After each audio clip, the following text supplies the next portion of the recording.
आइए मैं आज आपको एक कहानी सुनाती हूँ।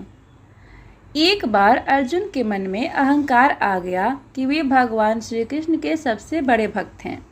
श्री कृष्ण उनके मन की बात समझ गए और उन्होंने अर्जुन का भ्रम तोड़ने की योजना बनाई। वे अर्जुन को लेकर एक ब्राह्मण के घर पहुँचे। वह ब्राह्मण बहुत गरीब था, लेकिन उसकी भक्ति अटूट थी। जब कृष्ण और अर्जुन उसके द्वार पर पहुँचे तो ब्राह्मण ने बड़े प्रेम से उनका स्वागत किया। घर में खाने को कुछ नहीं था, बस मुट्ठी भर सूखे चने थे। ब्राह्मण ने वही चने कृष्ण को अर्पित कर दिए। कृष्ण ने बड़े चाव से वे चने खाए और अर्जुन को भी एक दाना दिया। अर्जुन ने देखा कि वे चने बहुत सख्त और बेस्वाद थे, लेकिन कृष्ण के चेहरे पर एक ऐसा आनंद था जैसे उन्होंने 56 भोग खाए हों। परीक्षा की घड़ी। अगले दिन कृष्ण अर्जुन को एक दूसरे धनी सेठ के घर ले गए। वह सेठ बड़ा दिखावा करने वाला भक्त था।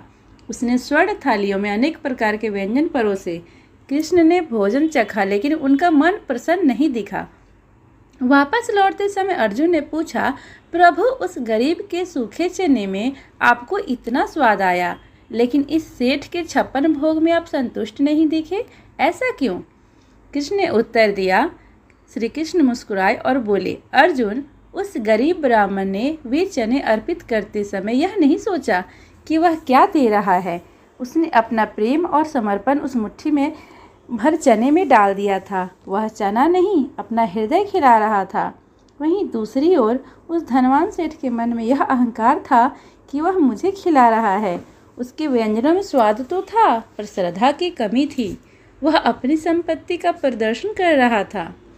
इस कहानी से हमें यह सीख मिलती है कि यहाँ भाव प्रधान है। भगवान वस्तुएं के नहीं, भाव के भूखे होते हैं। आप क्या चढ़ाते हैं यह मायने नहीं रखता, आप कैसे चढ़ाते हैं यह मायने रखता है। अहंकार का त्याग। भक्ति में अहंकार आते ही भक्ति का मूल्य समाप्त हो जाता है, और जो प्राप्त होता है संतुष्टि से, उसे ही ईश्वर का आशीर्वाद मानकर खुशी खुशी अर्पित करना ही सच्ची पूजा होती है। तो दोस्तों, आपको यह कहानी कैसी लगी हमें कमेंट करिएगा, और वीडियो अच्छी लगेगी तो चैनल को लाइक शेयर सब्सक्राइब कर लीजिएगा, और साथ में बेल आइकन भी प्रेस कर लीजिएगा। मिलते हैं ऐसे ही अच्छे कहानी के साथ, तब तक के लिए नमस्कार।